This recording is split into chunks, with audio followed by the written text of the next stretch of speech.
Wala po. Sa pelikula lang, trabaho lang ako. Ay, kung yun si Archie, yan.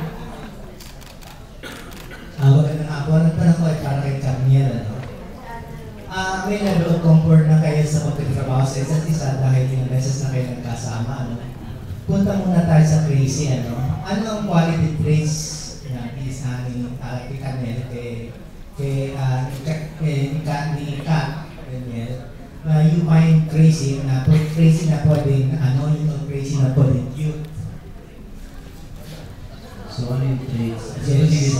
Yes. Okay. Crazy Siyempre, crazy dahil yun nga, sabi ko rin sa isang film kanina na ano rin to addict sa adrenaline rush to si Catherine. Gusto niya yung gano'n na hindi siya yung tipo na matatakotin sa mga bagay na extreme. Mas matapang pa siya sa akin sa mga gano'n.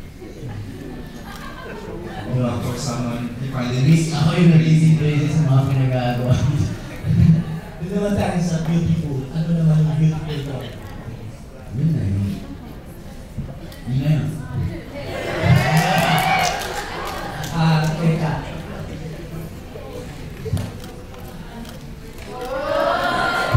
Ano yung crazy quality na which you find, when you may find, ano, yung music ba tayo, yung Marami, kasi crazy naman talaga ito si DJ. Kasi, hindi yung crazy na may iritahan na kulit-kulit nila. Crazy siya na ang cute kasi parang siyang little boy. Parang siyang little boy, as in ang random. Tapos ang random niya kasi mga tao. Parang crazy mo, parang boy mo. Like, ano, mag-share ako, pupunta kami ng ano, nasa 4x4 kami. Tapos nag-meeting siya sa bundok, tapos sinabi niya, naisip mo ba kasing high tayo ng bundok ng mga masters ka din? Tapos sabi ko, hindi ko gets. Ang random, pero parang ako na nakakaaliw kasi kung ano yung last season niya. Pero si Catherine nasa bundok siya, di ba? Di ba? Ay, nasa lahat kami, di ba? Tapos, ipapatugtog ako ng music. Tapos sabi niya, imagine mo yung mga bundok, biglang tumayo, tapos sumayaw. Akala ko pa ikaw yun, naging higante. Siya yun ang Ay, yung nagkaroon daw, tumayo, tapos sumayaw. Siya yun. Kat naman sa beautiful. Beautiful in him. Marami.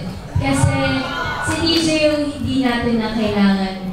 Hindi naman kasi siya yung tao na kailangan sabihin lahat ng mga ginagawa niya. Makikita mo na sa kanya, kahit makasama mo siya na isang araw, yung mga little things na ginagawa niya, makikita mo na napakabuti ng tao. Hindi ko ito sinasabi dahil close ko siya, pero... Totoo yan. Oo na. Hindi ako nang sinasama ko ng ganyan. Okay, Kat. Beto. Sa panahon yan, kinikilig ka pa rin ba kay... Oo naman.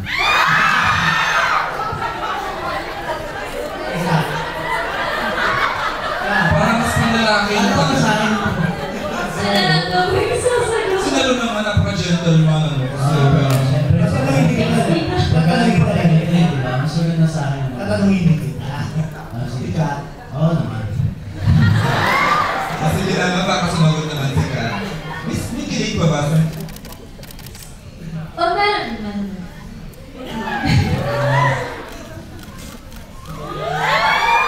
Ay, sinalo na nga ako, sumagot ka to. Kaya tayo dumaan daw dyan, sabi ni Glenn Gondola sa kanyang stage.